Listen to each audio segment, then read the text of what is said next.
here we are, guys. The last section of the book. Woo woo! You guys should like go have a treat or something after this because, dang, not many people finish the whole book in math. Just FYI, when I used to teach at the other high schools, we never finished the book.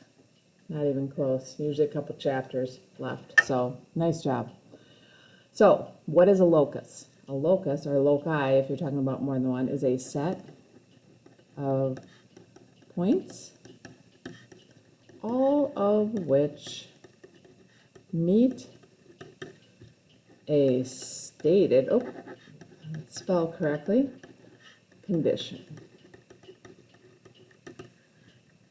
Okay, so it's a set of points. So it sounds a little confusing, but it's actually not too bad. When we look at this and it says, what is the sketch and description for each of the locus of points in a plane? So it's basically saying, okay, the point's 1 centimeter from a given point C. Okay, so that means you would graph a point C.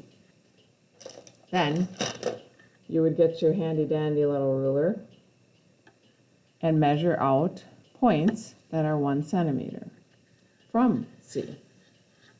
So I'm just going to do a few of them just to get the idea here.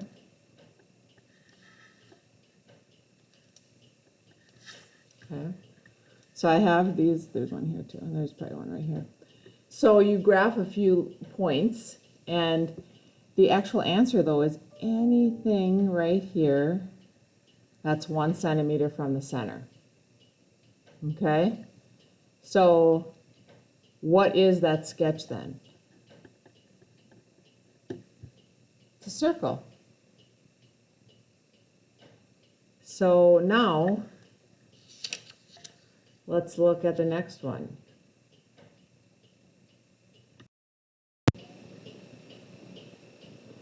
So the points are 1 centimeter from AB.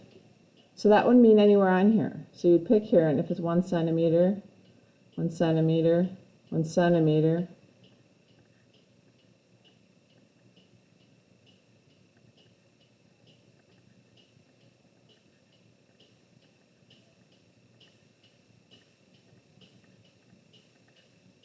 so it's going to be,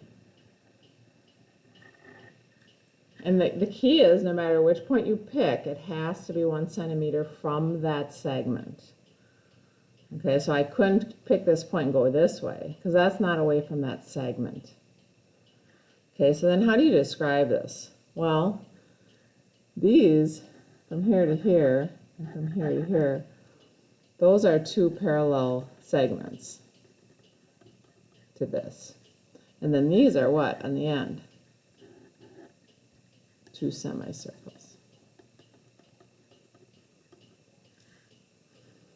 Okay, so what would happen if we now changed it instead of a segment? We said, okay, what about a line?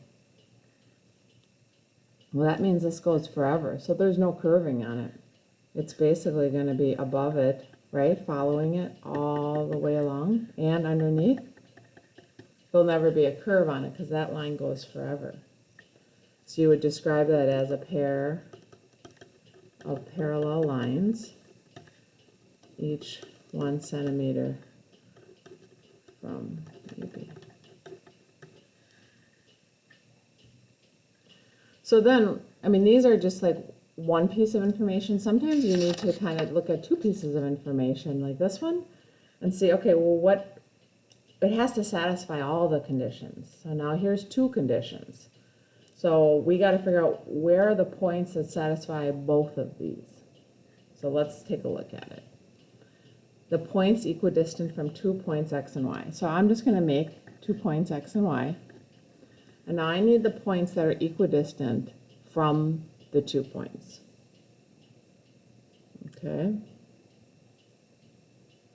So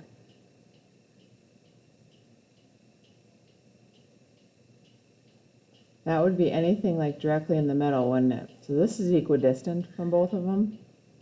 So with this, right, anything kind of on this line here, if I pick any point, it'll be the same distance to both, won't it?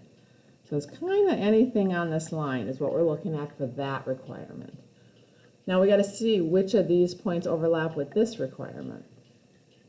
It says the point's 2 centimeters from the midpoint of XY. Okay, so where's the midpoint of XY? It's right here. And it says 2 centimeters from that. So the only points, and yes, you can go 2 centimeters this way, 2 centimeters this way, but remember, we're trying to look for the ones that overlap with this line. So that would be here and here, where this would be 2 centimeters, and this would be 2 centimeters. So these are the only 2 points that make this true and this true. There's many other points that make one of them true, but not both of them. Okay? So there you go. That's it. We are